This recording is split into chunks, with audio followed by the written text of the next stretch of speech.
السلام علیکم، کیسے ہیں آپ لوگ؟ امید ہے آپ لوگ بالکل ٹھیک ہوں گے۔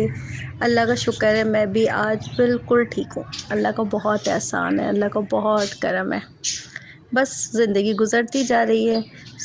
تو آج میں جلدی اٹھ گئی۔ میں نے سوچا چلو باہر جا کے دیکھتے ہیں کہ صرف میں ہی دیر سے اٹھتی ہوں یا میرے ساتھ اور لوگ بھی ہیں۔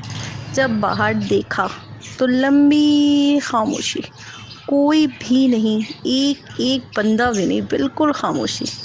تو پھر تھوڑا سکون ملا کہ چلو اچھا ہے، میں ہی صرف ایک اکیلی نہیں ہوں لیٹ اٹھنے کے لیے۔ بس تھوڑی دیر کھڑی رہی، پھر جیسے اب ہی ہم اندر دیکھ آئی تو سکتے ہیں دیکھا ہماری لائٹ ہی جا نہیں ہے، چکی ہے اور میں بالکل اندھیرے اندھیرا۔ گھر پہ بیٹھی سمجھ ہی ہوں، نہیں آیا کیا کروں کیا کروں کیا لائٹ بھی کروں۔ نہیں ہے پھر ناشتہ تو بنایا، بور ہو ناشتہ رہی ہوں کیا۔ بیٹھے بیٹھے۔ ناشتہ کرنے کے بعد بیٹھے بیٹھے بیٹھے دن اتنا بور گزرا ہے نا جس کی کوئی حد نہیں۔ سمجھ ہی نہیں آ رہا تھا کیا کریں کیا کریں کیا نہیں کریں۔ بس دن گزر گیا، پھر لائٹ آئی ہے، اس کے بعد سوچا کھانا بناؤں۔ کھانا یقین کریں کھانا بنانے کو بالکل بھی دل نہیں چاہ رہا تھا آج میرا، بالکل بھی نہیں۔ سوچا کیا بناؤں، کھانا تو بنانا ہے۔ تو یاد آیا کہ دادی کی جھٹ پٹ ترکاری بناتی ہوں، جو بہت ہی سمپل اور بہت مزیدار ہے۔ ہمیں صرف تیل، ثابت مرچیں، زیرہ، ہلدی، کٹی ہوئی مرچیں اور آلو، بس اور کچھ بھی نہیں۔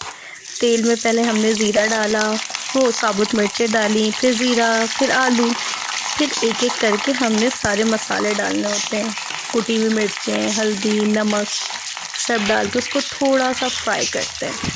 فرائی کرتے کرتے اس کا کلر تھوڑا چینج ہوتا ہے، اس کو پھر ہم کور کر کے رکھ دیتے ہیں۔ کور کر کے اس لیے رکھ دیتے ہیں کہ وہ خود ہی گل جاتا ہے، اس میں ہم نے پانی وغیرہ کچھ بھی نہیں ڈالنا ہے۔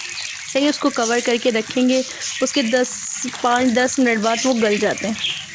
اور جیسے یہ تیار ہو رہی تھی ویسے مجھے اپنی پرانی باتیں یاد آ رہی تھی۔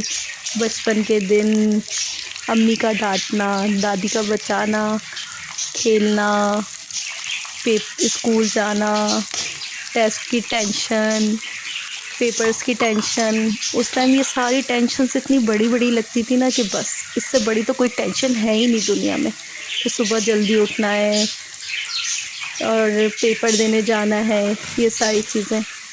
اور دادی بھی بہت زیادہ یاد آ رہی تھی۔ میری دادی مجھ سے بہت پیار کرتی تھی اور میں بھی اپنی دادی سے بہت پیار کرتی تھی۔ میں اپنے گھر کی بڑی بیٹی ہوں، تو اس لیے دادی کو تھوڑی مجھ سے زیادہ محبت تھی۔ اور دادی یہ ترکاری بہت مزے سے اور بہت ذائقے دار بناتی تھی، اور اسپیشلی میرے ابو کے لیے صبح ناشتے میں پراٹھے کے ساتھ بناتی تھی، جو ہم سب بڑے شوق سے کھاتے تھے۔ کتنے اچھے دن تھے نا۔ پھر سوچا کہ چلو دوسری طرف روٹیاں تیار کر لیں، روٹیاں تیار کرنے لگی۔ روٹیاں تیار کرتے کرتے بھی بہت سب کچھ یاد آیا۔ انشاءاللہ آپ سے آگے اور بھی بہت کچھ شیئر کریں گی۔ پھر اس کو سوچا کہ نکال کے آپ کو ٹیسٹ بھی تو کر کے دکھانا ہے۔ پھر ہم نے اس کو نکالا اور ایک پلیٹ میں اچھے سے نکال کر آپ کو ٹیسٹ کر کے دکھانے کا سوچا۔ اور یہ جو دوسرے سائڈ پہ رکھی ہے یہ ہے رائتا۔ یہ بناتی ہوں میں دہی، چاٹ مسالہ، نمک اور تھوڑا سا پودینہ ڈال کر آپ یہ رائتے کے ساتھ کھائیں گے تو یہ واقعی بہت مزے کی لگتی ہے۔ اور اس کے ساتھ میں نے پراٹھے ہی بنائے تھے، تو یہ میں نے ٹیسٹ کیا اور سچ میں وہ سب کچھ پرانا زمانہ ہی کہوں گی، پرانا ٹائم یاد آ گیا جس میں ہم لوگ رہتے تھے، مزہ کرتے تھے۔ اللہ تعالیٰ آگے آنے والی زندگی میں بھی سکون اور خوشیاں دے۔ الحمدللہ میں بہت خوش ہوں، اللہ کا بہت احسان ہے۔ اس کے بعد میں بھی بہت مارکیٹ چلی گئی، مارکیٹ جا کے سوچا کہ کچھ چیزیں لے لیں، سبزیاں وغیرہ ختم ہو گئی تھیں تو وہ لینے گئی، اور بہت اچھی ہوا چل رہی تھی، ٹھنڈی ٹھنڈی، اچھا لگ رہا تھا۔ میں تو سبزی لینا خود ہی جاتی ہوں، کیونکہ مجھے ایک یہ طرح سے میری آؤٹنگ بھی ہو جاتی ہے اور چیزیں بھی آ جاتی ہیں۔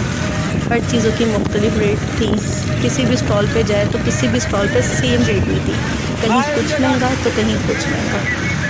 تو پھر ڈھونڈتے ڈھانڈتے جو اپنی پسند کی چیزیں تھیں وہ لی، اور تھوڑا سی ہوا خوری کی، تھوڑا بہت گھومے پھرے، پھر اس کے بعد گھر آ گئے۔ گھر آ کے جو سکون ملتا ہے نا، سچ میں دنیا میں کہیں پہ بھی وہ سکون نہیں ہے۔ اللہ کا بہت بہت احسان ہے کہ اللہ پاک نے اتنی اچھی زندگی دی۔